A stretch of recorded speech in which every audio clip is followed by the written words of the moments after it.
महाराज जी, मेरे हस्बैंड की सर्जरी हुई थी, तब से उनकी आस्था खत्म हो गई है भगवान में, और मेरी बहुत ज़्यादा आस्था बढ़ गई है, तो हमारा सामंजस्य नहीं बैठ रहा आपस में। हाँ देखो, आस्था जिसकी सत्य वस्तु का ज्ञान नहीं है, तो जैसे मंदिर गया और उसने कामना की कि हमें कोई कष्ट ना हो, कोई दुख ना हो। अब पूर्व का प्रारब्ध जो शरीर रचने के समय बन गया है, तो आप तो मंदिर गए हैं।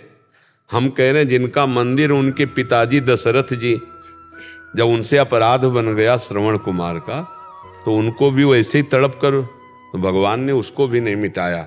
तो सोचो, हमारा जब शरीर का प्रारब्ध रचा गया, तब हमारा बन गया कि हमको ये भोग भोगना है। अब आस्था करोगे तो आगे की खेती बढ़िया हो जाएगी, और आस्था बिगाड़ दोगे तो पूर्व का पाप और वर्तमान की अनास्था, ये दोनों ले डुबोएंगी माया में। इसलिए हमें लगता है आस्था तो नहीं हटानी चाहिए। अब कैसी आस्था थी उनकी कि सर्जरी मात्र से हट गई, कैसी। कि इतना चारों धाम करके आए, इतनी तीर्थ यात्रा करें उसके बाद। और पूर्व में इतने पाप किए हैं कि चारों धाम। आपको बहुत सुनते हैं महाराज जी। नहीं तो उनको ही सुना दे, ये भी तो सुनेंगे, उनको सुना देना।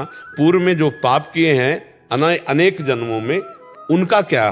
तो आस्था खत्म की जाती है क्या? आस्था बढ़ाई जाती है कि पूर्व का पाप है जो हमें कष्ट दे रहा है, नया हमारा भजन जो चल रहा है ये हमें आनंद प्रदान कर रहा है।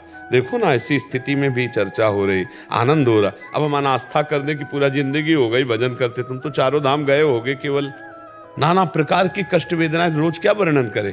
तो ये आस्था नष्ट करने का विषय थोड़ी, आस्था पुष्ट करने का विषय। कि ऐसी भी स्थिति में भगवान हमसे चर्चा करवा रहे, भगवान हमसे सत्संग करवा रहे, भगवान हमको जिला रहे, भगवान हमको चला रहे, ऐसे आनंद में रख रहे हैं, ये कितनी कृपा है। तो ऐसा अनास्था न करे कि हम चारों धाम हुआ, हमें सर्जरी क्यों हुई। अरे नहीं, क्यों? शरीर रचने के समय तुम चारों धाम थोड़ी गए थे। चारों धाम अब गए हो, ये नई खेती तुम्हारी, इसका फल आगे मिलेगा। पीछे जो पाप कर्म करके तुम्हारा शरीर रचा गया है, वो तो भोग आएगा कि 80 वर्ष में आना, 60 वर्ष में आना, 45 वर्ष में आना, वो आएगा।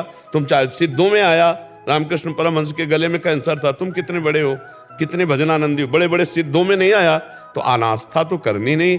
आस्था करोगे तो आगे मंगल हो जाएगा, अनास्था करोगे तो आगे भी कूड़ा करकट ही रहेगा। क्योंकि अनास्था वाला पुरुष फिर दुर्गति हो जाए, संशयात्मा विनश्यति। तो अनास्था तो नहीं करनी हो। आप उनकी अर्धांगिनी हैं, आप कहती मेरे में आस्था है, भजन करो और उनको दो, जिससे उनकी बुद्धि शुद्ध हो और वो भी भगवान। हमारा यही मिल नहीं रहा महाराज जी। मैं ज्यादा करती हूँ तो उनको थोड़ी सी चिढ़ होने लगती है। हाँ, क्योंकि अनास्था हो गई ना। रहती हूँ यूट्यूब में, तो उनको थोड़ा सा वो हर समय तुम यही करती रहती हो, सुनती रहती हो। हाँ, तो नाम जप करते रहो अंदर अंदर, और उनके प्रति भी देव कि मैं इतना नाम जप उनको देती हूँ तो उनकी बुद्धि में कुछ फर्क पड़ेगा। नहीं, बुरी दशा आने के पहले बुद्धि बदली जाती है। बुद्धि बदल गई है महाराज जी, बहुत बदल गई है। वो बारे भगवान की माया इतनी प्रचंड है कि जाते जाते घसीट लाती, परम पद जाते जाते घसीट लाती है, इतनी प्रचंड है। इसलिए सत्संग सुनता रहे तो मानो रोज झाड़ू लगती रहती है, बुद्धि में शुद्ध होती रहती है। सत्संग सुनते हैं, हमारा सत्संग सुनते हैं, फिर भी आस्था नहीं। आपका सत्संग सुनते हैं, मैं सुनती हूँ तो उनको नहीं अच्छा लगता है, वो अपना खुद सुनते रहते हैं। पता नहीं किस कोट की। अब ये तो सत्संग हमारा सुनते हो, आस्था प्रभु पे नहीं, ऐसा तो मुझे कम लगता है। उन्होंने मुझे आपके से मिलाया था, दिखाया था यूट्यूब में। तो आस्था फिर कहाँ कम है?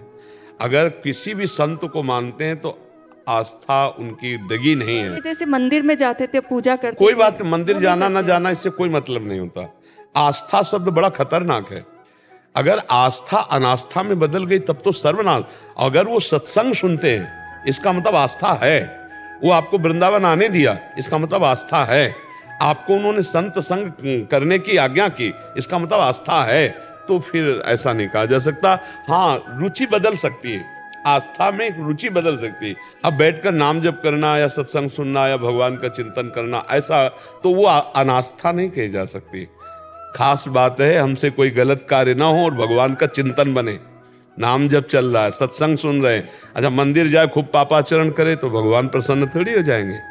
और आप कभी मंदिर नहीं गए लेकिन नाम जप कर रहे हो, दूसरों का हित कर रहे हो, तो आपका पक्का मंगल हो जाएगा, भगवान प्रसन्न हो जाएंगे। हम ये नहीं कह रहे मंदिर नहीं जाना चाहिए, लेकिन जो मंदिर नहीं जा रहा है वो आस्थावान नहीं, ऐसा नहीं कहा जा सकता। हो सकता है वो बहुत अच्छा भगवान का भजन करने वाला, एकांतिक चिंतन वाला हो, अब उसको बाहर जाने आने से अश्रद्धा हो गई, हो सकता है। लेकिन उसका नाश नहीं होगा। अगर वो नाम जप कर रहा है, भगवान का आश्रित है, तो वो भक्त कभी नष्ट नामे भक्ता प्रणश्यति। आपके पास आए थे पिछली बार। हाँ, तो वृंदावन आ चुके, हमारे पास आ चुके हैं, तो उनको आस्था रहित नहीं कहा जा सकता। थोड़ा जरूर है कि किसी कामना से युक्त होने पर जब हमारी कामना की पूर्ति नहीं होती तो हमारी भगवान से चिड़चिड़ापन होकर के, एक जैसे छोटा बच्चा नहीं अपनी माँ से नाराज हो जाता है, ऐसी बात हो सकती है आस्थावान की कि यार आप सर्व सामर्थ्यशाली थे, आप बचा सकते थे हमको। ऐसा ले, जैसे छोटा बच्चा गिर गया और माँ उठाने गई तो अपने माँ के ही थप्पड़ जमाता है कि तुम हमको जैसे अभी उठा रही हो, पहले क्यों नहीं बचा लिया, क्योंकि उसके माँ ही सब कुछ है। तो कभी कभी भक्त के हृदय में ऐसी बातें देखी जाती है, उसे अनास्था नहीं कहते, उसे मान कहते हैं। वो प्रभु से अपने मान कर लेता है, वो प्रभु से लड़ने लगता है, यार तुम कैसे, तो अब किससे लड़े, किससे लड़े, उन्हीं से तो लड़ेगा। हाँ, तो बस इसको अनास्था ना साबित की। अनास्था एक अलग चीज हो गई। आस्था रहित हो जाने का मतलब होता है बहुत ही बुरी स्थिति। मतलब आस्था का थोड़ा भी अंश है तो उसका अमंगल नहीं हो सकता। जब आस्था ही नहीं रह गई तो फिर मकान किस पे टिकेगा, फिर तो नींव खत्म हो गई। तो उनको आस्था रहित मत कहिएगा। और वो कुछ स्वभाव में गड़बड़ियां हो जाती हैं, लेकिन प्रभु स्वभाव नहीं देखते, प्रभु अंदर की बात देखते। रात न प्रभु चित चूक किए की, करत सुरत सैवार हिए की। प्रभु जन अवगुण प्रभु मान न काऊ, दीन बंधु अति मृदुल स्वभाव। जैसे बच्चा आकर आपसे लड़े, आपको बड़ा भला बुरा कहे चार लोगों के बीच में, लेकिन आपको इतना पता है कि मेरा बच्चा है। जब आपको दोस्त लोग आपके कहें कि कितना अभद्र है, तो आपको कि नहीं, इसका कुछ स्वभाव चिड़चिड़ा ऐसा है, पर वो क्योंकि आपके अंदर ये बात है मेरा बच्चा है। ऐसे ही प्रभु अपने भक्तों को, एक बार जो भगवान को आस्था से स्वीकार कर लिया तो रात न प्रभु चित्त चूक किए की, उससे चूक की हो गई, इसकी भगवान सूरत करत सुरत 100 बार ही की, हृदय की बात पकड़ते हैं। तो कहीं ना कहीं अगर सत्संग सुनते हैं तो भगवान के प्रति प्रियता है, संतों के प्रति मान्यता है, तो निश्चित उनका कल्याण होगा। उनकी आस्था में कोई गड़बड़ी नहीं। बाहर जाना ना जाना ये कोई खास बात नहीं, हमारे पास आना ना आना कोई खास बात नहीं। बात सुनेंगे तो असर करेगी, और बात असर करेगी तो राधा राधा जपेंगे।